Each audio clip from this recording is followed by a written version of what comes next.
인생을 오래 살아온 이들은 모두 압니다. 젊었을 때는 세상을 잡을 수 있을 것 같지만 나이가 들수록 오히려 많은 것을 내려놓아야 한다는 사실을. 그러나 내려놓음은 결코 패배가 아니라 새로운 평화의 시작입니다. 불교에서는 이렇게 말합니다. 일체유의법, 염용한 보영. 모든 것은 꿈과 같고 환영과 같으며 물거품과 같다는 뜻이지요. 우리가 짊어진 무거운 짐도 결국은 덧없음을 알면 마음은 저절로 편안해집니다. 오늘 우리는 마음을 편하게 하는 7가지 길을 불교적 명상 어투로 함께 걸어가 보겠습니다. 내려놓음의 지혜. 집착을 비우면 자유가 온다. 사람들은 평생을 쌓고 모으는데 애써 왔습니다. 돈을 모으고 집을 마련하고 자식을 키우고 명예를 지키며 살아왔습니다. 그러나 어느 순간부터는 그 무게가 오히려 나를 짓누르기 시작합니다. 부처님은 집착은 고통의 근원이다 라고 말씀하셨습니다. 우리가 꼭 붙잡고 있는 그 생각, 그 원망, 그 욕심을 조금만 내려놓으면 삶이 훨씬 가벼워집니다. 50대, 60대를 넘어서면서 몸은 예전 같지 않습니다. 기억력도 떨어지고 체력도 부족하죠. 그런데 우리는 여전히 젊었을 때의 기준으로 자신을 판단하며 괴로워합니다.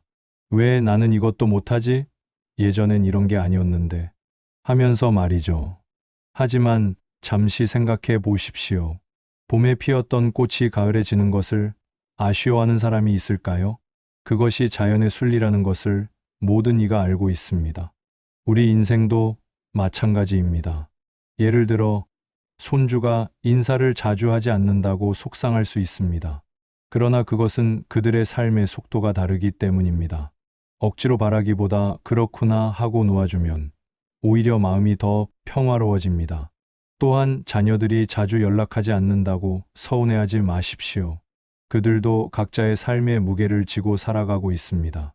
내가 젊었을 때도 부모님께 자주 안부를 드리지 못했던 기억이 있지 않으신가요? 금강경에서는 이렇게 말씀합니다. 응무소주 이생기심, 머무르는 바 없이 마음을 내라. 즉, 어떤 것에도 집착하지 말고 자유로운 마음으로 살아가라는 뜻입니다. 내려놓음은 포기가 아닙니다. 오히려 진정한 자유의 시작입니다. 주먹을 꽉 쥐고 있으면 손이 아프지만 펼치면 편안해지는 것처럼 마음의 주먹을 펼쳐 보십시오. 그러면 놀라운 평화가 찾아올 것입니다. 오늘부터 작은 것부터 내려놓아 보십시오. 완벽해야 한다는 생각, 남들보다 뒤떨어진다는 걱정, 자식들이 내 뜻대로 해야 한다는 기대. 이 모든 것을 천천히, 조용히 내려놓아 보십시오. 순간에 머무는 호흡. 지금 여기가 가장 소중한 순간. 우리가 늘 함께하지만 잘 느끼지 못하는 친구가 있습니다. 바로 호흡입니다. 불교 수행에서는 한 호흡에 천년의 지혜가 있다라 말합니다. 숨이 들어오고 나가는 그 짧은 순간을 알아차리면 어제의 후회와 내일의 걱정이 멈춥니다. 시니어의 삶에서 호흡 명상은 몸과 마음을 다스리는 가장 단순하면서도 강력한 방법입니다. 복잡한 수행법도 어려운 철학도 필요 없습니다. 그저 숨을 의식하면 됩니다. 새벽에 잠이 오지 않을 때가 있지 않으신가요? 몸은 피곤한데 마음은 자꾸 이런저런 생각으로 바쁩니다. 자식 걱정, 건강 걱정, 경제적 걱정들이 머릿속을 맴돕니다. 이럴 때 조용히 앉아서 호흡에 집중해 보십시오. 먼저 편안한 자세로 앉으십시오. 등을 곧게 세우되 긴장하지는 마십시오. 마치 하늘에서 실이 머리 위를 살짝 잡아당기는 듯한 느낌으로요. 그리고 천천히 코로 숨을 들이마시면서 마음속으로 이렇게 되뇌어 보십시오. 들이쉬며 나를 알 수 있고 내쉬며 평화를 느낀다. 들숨과 함께 몸 안으로 들어오는 생명력을 느껴보십시오. 날숨과 함께 몸 밖으로 나가는 모든 근심과 걱정을 보내십시오. 처음에는 잡념이 많이 일어날 수 있습니다. 그것도 자연스러운 일입니다. 잡념이 일어났다는 것을 알아차리고 다시 호흡으로 돌아오면 됩니다. 대념처경에서는 이렇게 말씀합니다.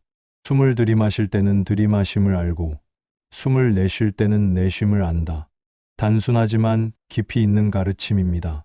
호흡 명상을 규칙적으로 하시면 몸에도 좋은 변화가 일어납니다.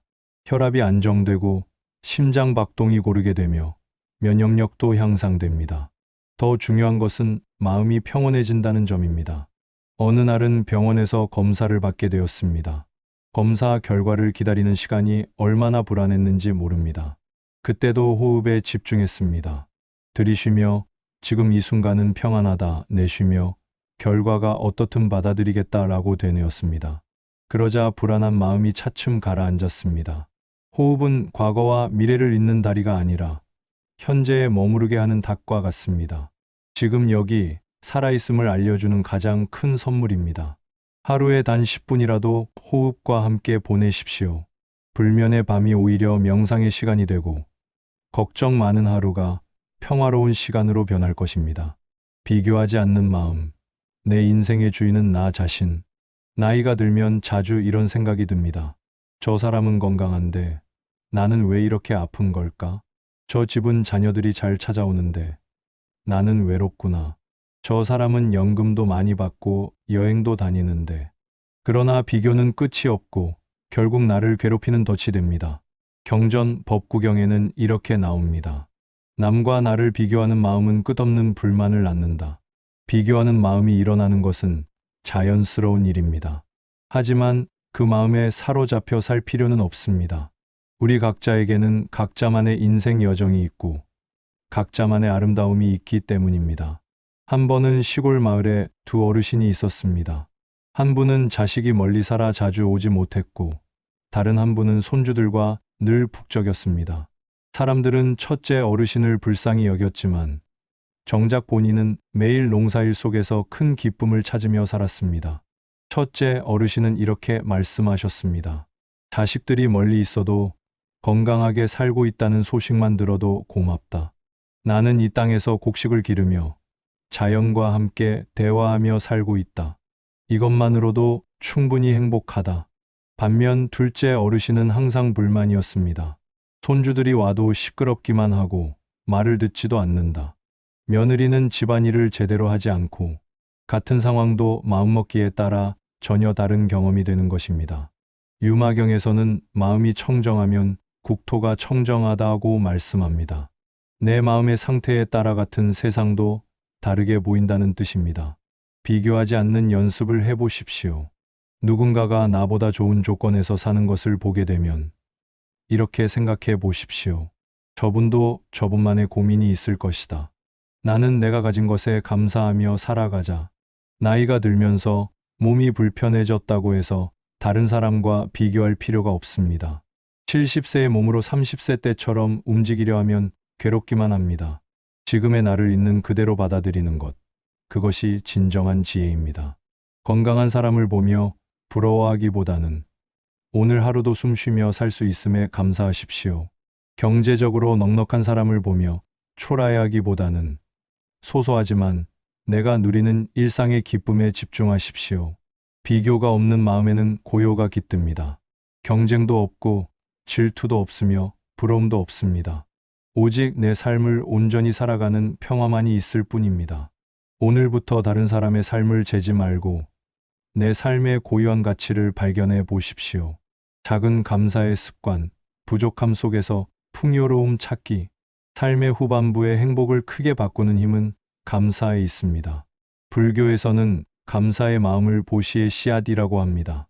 작은 것에 감사할 때 그 씨앗이 자라서 삶 전체를 넉넉하게 만듭니다. 젊었을 때는 더 많은 것을 갖기 위해 애썼습니다. 더 큰 집, 더 좋은 차, 더 높은 지위를 원했죠. 하지만 나이가 들수록 깨닫게 됩니다.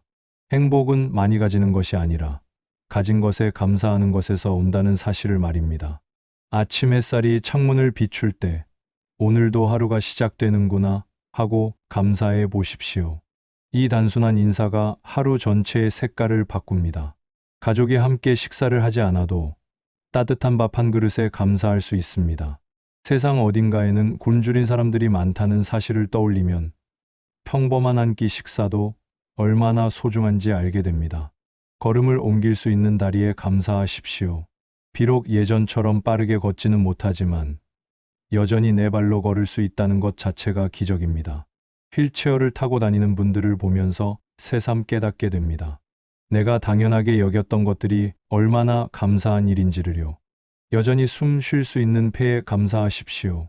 코로나를 겪으면서 우리는 호흡의 소중함을 뼈저리게 느꼈습니다. 맑은 공기를 자유롭게 마실 수 있다는 것. 그것만으로도 충분히 감사할 일입니다. 화엄경에서는 이렇게 말씀합니다. 일체중생 계유불성. 모든 존재는 부처의 성품을 가지고 있다. 즉, 모든 것이 소중하고 감사할 만하다는 뜻입니다. 감사 일기를 써보시는 것은 어떨까요? 매일 저녁, 오늘 하루 감사했던 일 3가지를 적어 보십시오. 처음에는 거창한 것을 찾으려 할지 모릅니다.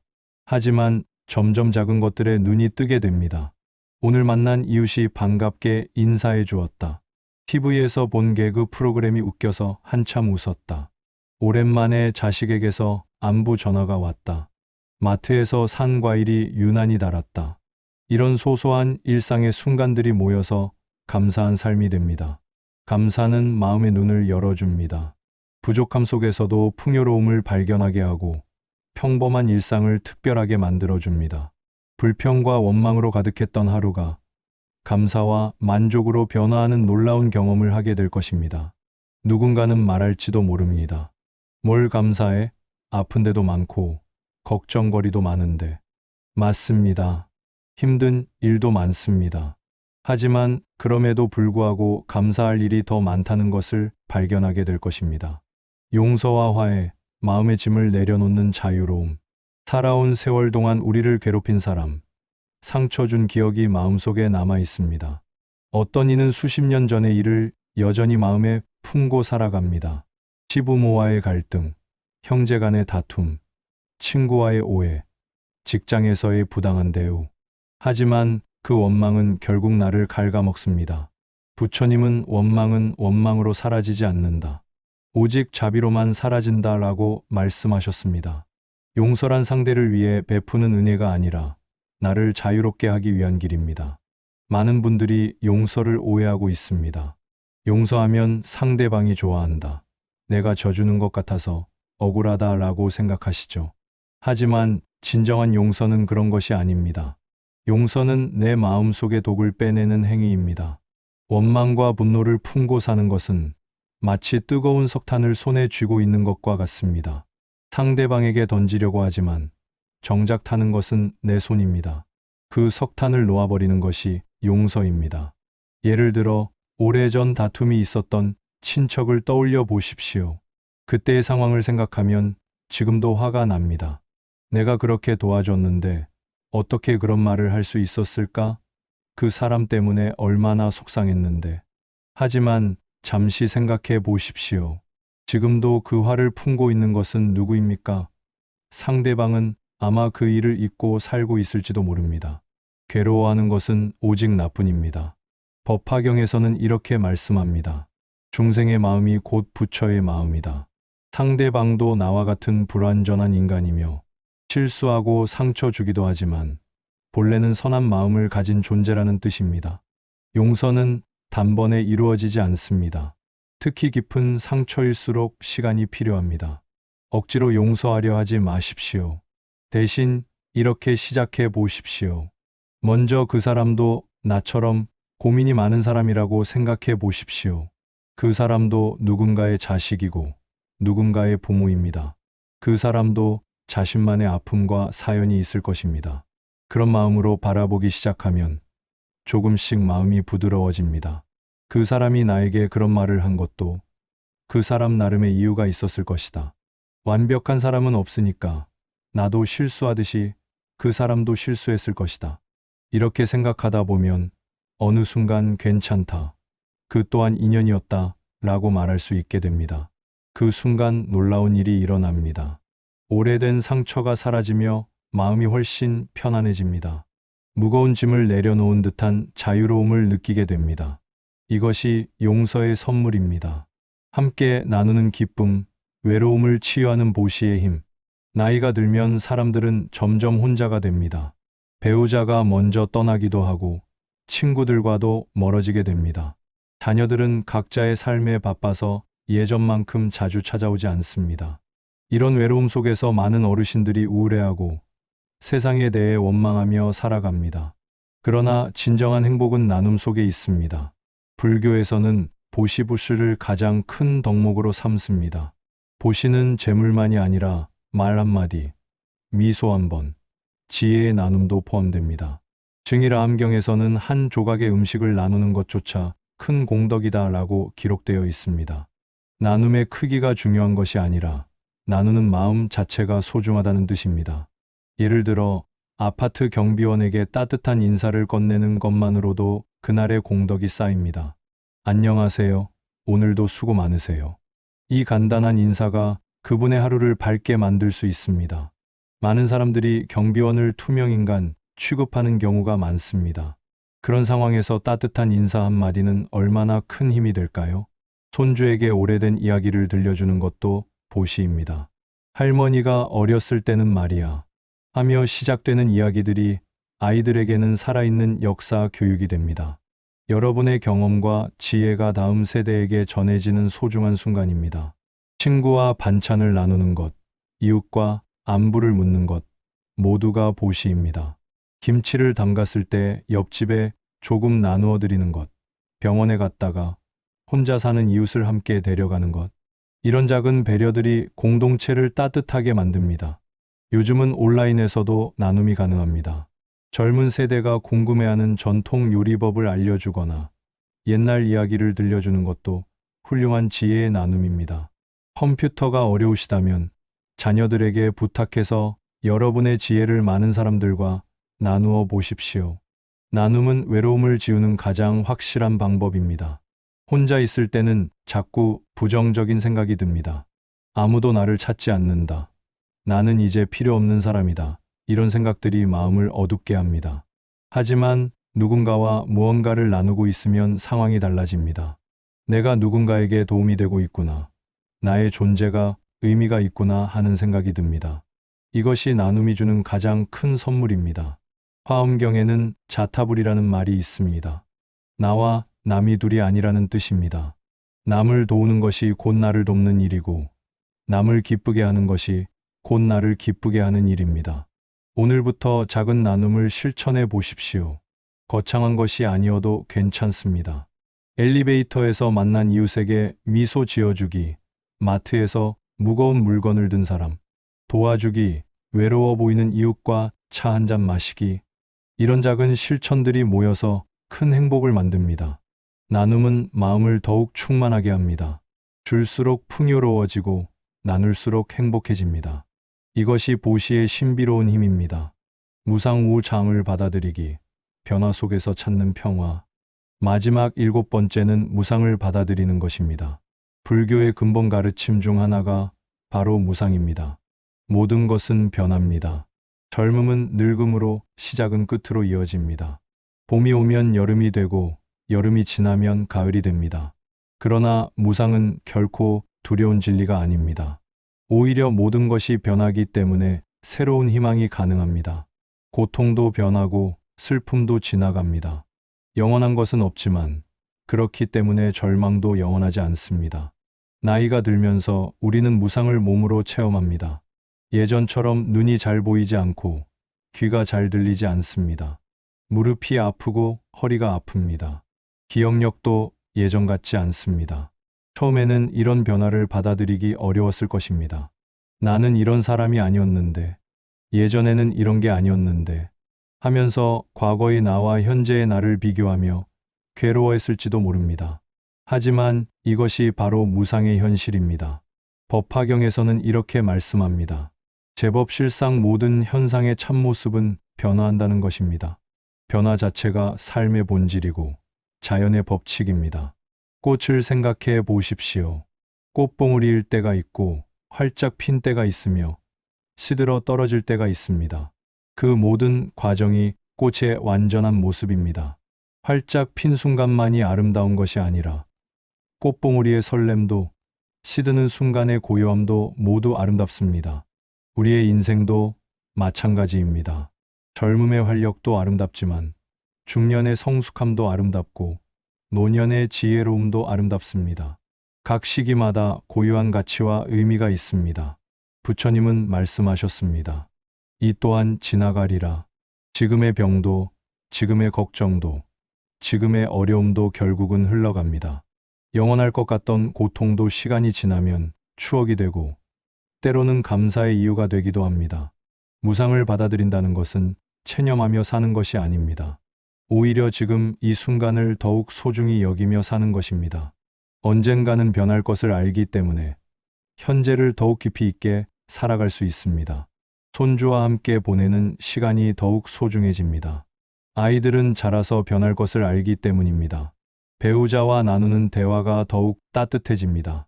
함께 할 수 있는 시간이 유한하다는 것을 알기 때문입니다. 건강할 때는 건강함에 감사하고 아플 때는 그 또한 삶의 한 과정으로 받아들입니다. 외로울 때는 외로움도 지나갈 것임을 알고 기쁠 때는 그 기쁨을 온전히 누립니다. 금강경에서는 범소유상 계시어망이라고 했습니다. 모든 형태 있는 것은 허상이라는 뜻입니다. 하지만 이것이 허무주의를 말하는 것은 아닙니다. 오히려 형태에 집착하지 말고 변화하는 현실을 있는 그대로 받아들이라는 의미입니다. 무상을 받아들이면 두려움 대신 평화가 찾아옵니다. 변화를 적으로 여기지 않고 친구로 받아들입니다.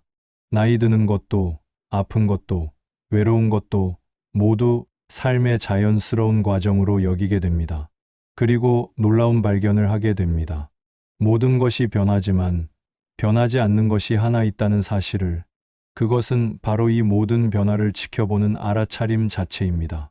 몸은 늙어도 마음은 여전히 맑게 깨어 있을 수 있습니다. 지금까지 마음을 편하게 하는 7가지 길을 함께 걸어왔습니다. 내려놓음의 지혜, 호흡에 머무는 평안, 비교하지 않는 자유로움, 작은 것에 감사하는 마음, 용서와 화해의 용기, 나눔의 기쁨, 그리고 무상을 받아들이는 지혜까지. 이 모든 것들이 하루아침에 이루어지는 것은 아닙니다.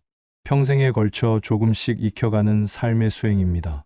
완벽하지 않아도 괜찮습니다. 실패해도 괜찮습니다. 다시 시작하면 됩니다. 부처님께서 말씀하신 것처럼 방아착 내려놓으십시오. 무거운 짐을 내려놓고 가벼운 마음으로 남은 여생을 걸어가십시오. 여러분의 남은 시간이 평안과 기쁨으로 가득하기를 간절히 기원합니다. 고맙습니다. 마음이 편안하면 모든 곳이 극락이고 마음이 괴로우면 어디든 지옥이다. 6조 단경에서